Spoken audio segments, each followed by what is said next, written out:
Dahil last din na namin dito sa Sabang guys, bumalik kami dito sa El Fury Evolution para mag-dinner. Ayun na guys, nakaupo na si Tamuslo. Pumili na kami ng orderin namin sa all day dining. And then, ayun na ako guys, inuubo-ubo-ubo.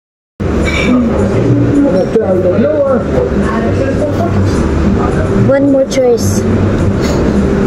Gusto ko shrimp. Wala man siguro. Nasa bang mga shrimp?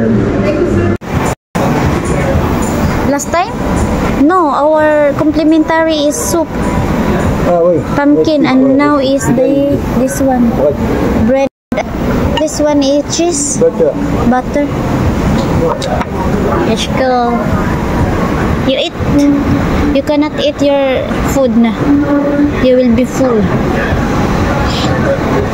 Murag ng kaon. Ha? We're waiting, yes. Ayun guys, akala nyo mangulangot ako. Ay, hindi po. Ako ay kukuha din ng tinapay para tikman ko yung complimentary. Complimentary. While waiting the order. It's good for the breakfast.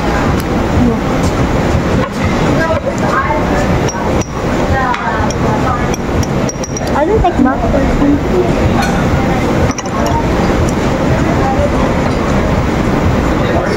Or there's some meat. Can you prove? Yeah. Okay. I have a first time here in the Philippines. No. Yeah, second time we eat here. Second time. Yeah. There's other night. I've been here. Dinner also. Yeah. Hello guys. Halos na nakaubos na ako ng pangalawang tinapay at hanggang ngayon wala pa ang aming order. Paano na ito nabubusog na ako sa mga tinapay na kinakain ko? Look. Look all. Yeah. Thank you. Thank you. Wow, look at this. Let's Caesar salad with shrimp. And the chicken Rojas Cassia.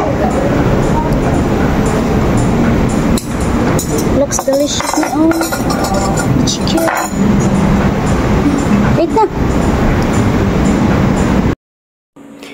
Ayan na guys, dumating na ang aking order na Caesar salad with shrimp guys, at ako'y kumakain na sa aming dinner. At bukas guys, papunta na kami ng Port Barton at mag-stop over ulit kami para hindi mapapagod si driver na si Tamulmul. Grabe, ubo pa rin ako